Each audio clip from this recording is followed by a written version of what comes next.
भाई बहन का प्रेम। अमित एक बहुत ही होनहार लड़का था जो हमेशा ही ईमानदारी के साथ अपनी पढ़ाई पर ध्यान देता और हमेशा अपने पिताजी के काम में मदद भी कर दिया करता था। ऐसे तो वह सिर्फ 12वीं कक्षा का छात्र था, लेकिन फिर भी उसमें गजब का आत्मविश्वास था कि वह अकेले ही अपने पिता का काम संभाल लेता था और साथ में पढ़ाई पर भी ध्यान देता था।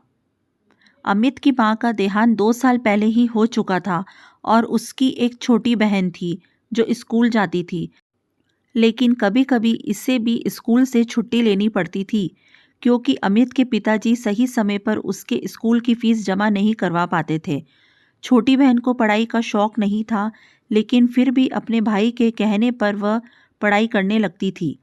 एक दिन छोटी बहन के पड़ोस में रहने वाली उसकी सहेली ने उसे अपने बर्थडे पर आने के लिए कहा था।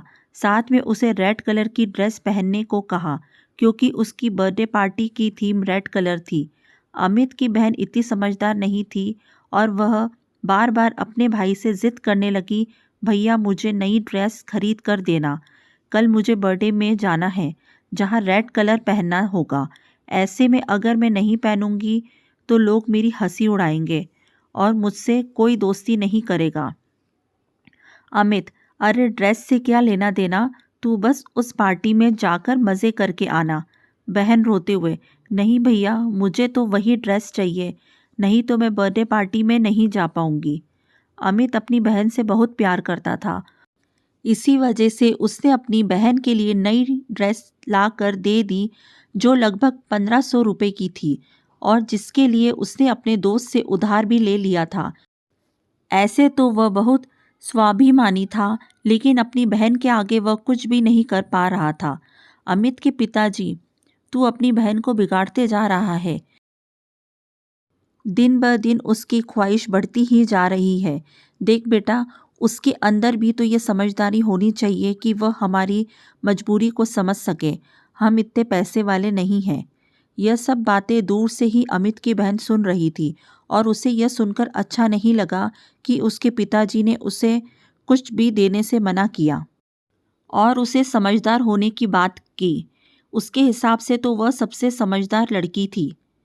उसने अपने पिताजी और भाई की मजबूरी को भी सुनते हुए नज़रअंदाज कर दिया था क्योंकि उसे तो अपनी मनमर्जी का हर वह सामान मिल जाता था जो वह चाहती थी। अमित दिन भर अपना काम करता और रात में पढ़ाई किया करता था। वह अपनी पढ़ाई को छोड़ना नहीं चाहता था। यूं ही एक दिन वह पढ़ाई कर रहा होता है, अचानक उसके दोस्त राजीव का फ़ोन आता है जो उसे कल वाली पार्टी में चलने के लिए कहता है। राजीव, अरे चल ना यार, वैसे तो तू रोज रोज काम करता है, कभी हम दोस्तों के लिए भी समय निकाल लिया कर। अमित, हाँ क्यों नहीं, मैं भी तुम लोगों के साथ चलना चाहता हूँ, लेकिन क्या करूँ, मजबूरी है। मेरे पास तो पहनने के लिए अच्छे कपड़े भी नहीं हैं और ना ही मैं अपने पिताजी को ऐसी कोई ख्वाहिश करना चाहता हूँ ताकि मेरे पिताजी परेशान हो जाए। राजीव के बहुत कहने पर भी अमित तैयार नहीं होता और वह हमेशा पढ़ाई पर ही ध्यान लगाना चाहता है। यह सब बात सोते हुए अमित की बहन सुन लेती है, जिसे थोड़ा अफसोस होने लगता है कि जो भाई उसके लिए सब कुछ करने को तैयार है, वह खुद के लिए कभी कुछ कर ही नहीं पाता है। ऐसे में अचानक ही अमित के पिताजी को किसी दूसरे शहर में जाना पड़ा जहाँ पर कुछ ज़रूरी काम आ पड़ा था। अमित की बहन, भाई मेरी सहेली बता रही थी कि शहर के मॉल में एक बहुत अच्छी प्रदर्शनी लगी है जहाँ पर बहुत तरह तरह के डिज़ाइनर कपड़े मिल रहे हैं, वह भी सस्ते दामों में।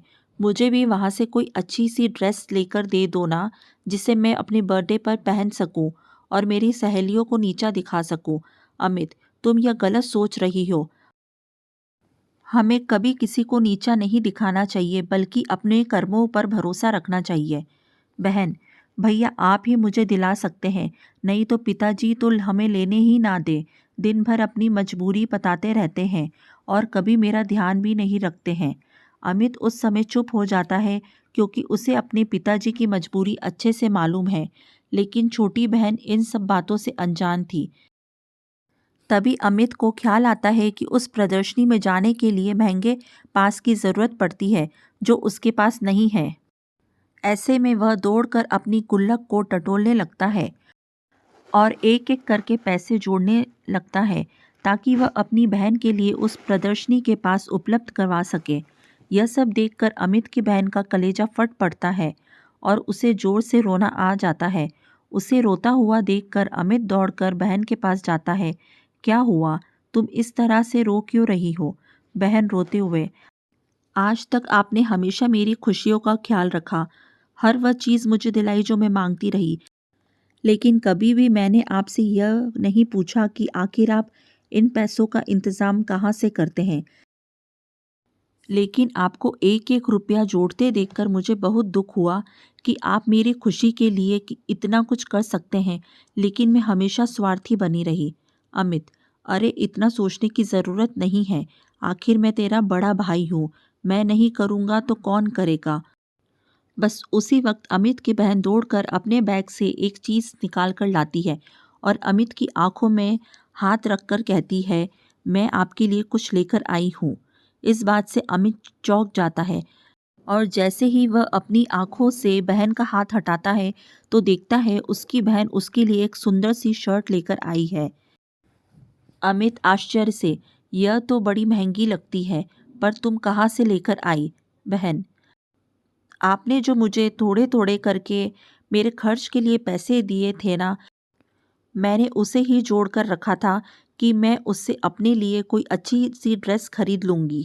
लेकिन जब मैंने आपके दोस्त की बात सुनी और आपने उसे पार्टी में जाने के लिए मना कर दिया, बस मैंने उसी समय ठान लिया था कि मैं आपको एक खूबसूरत सी शर्ट लेकर दूंगी। उम्मीद करती हूँ आपको यह शर्ट पसंद आएगी। अमित खुश होते हुए, अरे यह तो बहुत ही अच्छी है, मैं तो सोच भी नहीं सकता कि मेरे लिए कोई इतना भी कर सकता है। बहन भावुक होते हुए, यह तो मेरी तरफ से एक छोटा सा तोहफा है, लेकिन आज तक आपने जो मुझे प्यार और सम्मान दिया है उसकी तो कोई तुलना ही नहीं की जा सकती। अब मैं हमेशा आपका और पिताजी का हाथ बटाऊंगी और कभी भी फिजूल खर्ची नहीं करूंगी। वह बात सही है, जितनी चादर होती है हमें पैर भी उतने ही फैलाने चाहिए। बहन की समझदारी वाली बात को सुनकर अमित की आंखों में भी आंसू आ जाते हैं और तभी पिताजी वहां खड़े होकर उन दोनों को देखने लगते हैं। अब पिताजी की आंखों में भी अमित के साथ साथ बहन के लिए भी गर्व के भाव आ जाते हैं और वे दोनों बच्चों को गले से लगा लेते हैं।